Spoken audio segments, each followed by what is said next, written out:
જામનગરના નવાગામ ખેડ વિસ્તારમાં મર્ડરનો વધુ એક બનાવ બન્યો હોવાનું જાહેર થતાં ચકચાર મચી ગઈ છે। મર્ડરનો આ બનાવ ઇન્દિરા સોસાયટીમાં બન્યો હોવાનું જાણમાં આવતા સીટીબી ડિવિઝન પોલીસ સ્ટેશનનો કાફલો ઘટના સ્થળે પહોંચી ગયો હતો અને તપાસ હાથ ધરી હતી। મૃતકના બનેવી હસમુખભાઈ ગોહિલના જણાવ્યા પ્રમાણે તેમના 42 વર્ષના સાળા મિલનભાઈ પરમારની હત્યા તીક્ષ્ણ હથિયારના ઘા ઝીકી નિપજાવવામાં આવી છે। આ બનાવની જાણ થતાં આસપાસ રહેતા લોકો દોડી આવ્યા હતા અને 108 ઇમરજન્સી એમ્બ્યુલન્સને જાણ કરવામાં આવી હતી। મૃતક મિલનભાઈ પરમારના મૃતદેહને જીજી હોસ્પિટલમાં ખસેડી પોસ્ટમોર્ટમ સહિતની તબીબી અને કાનૂની વિધિઓ હાથ ધરવામાં આવી હતી।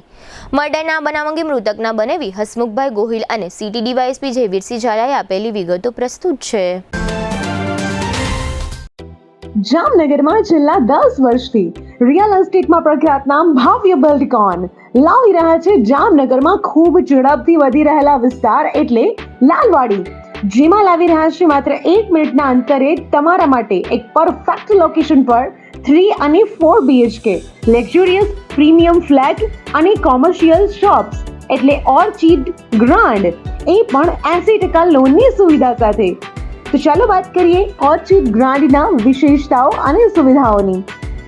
RERA approved, club house, gym, children play area, multipurpose hall, walking track, senior citizen area, gazebo, EV charging point, personal allocated parking, 2 lift, CCTV camera, power backup for common area, underground and overhead tank, RCC frame structure, fire safety જેવી બીજી ઘણી બધી સુવિધાઓ તો આપ રહસ્યની જોઈ રહ્યા છો। અત્યારે જ સ્ક્રીન પર આપેલા નંબર પર કોલ કરો કે પછી સાઇટ મુલાકાત લો।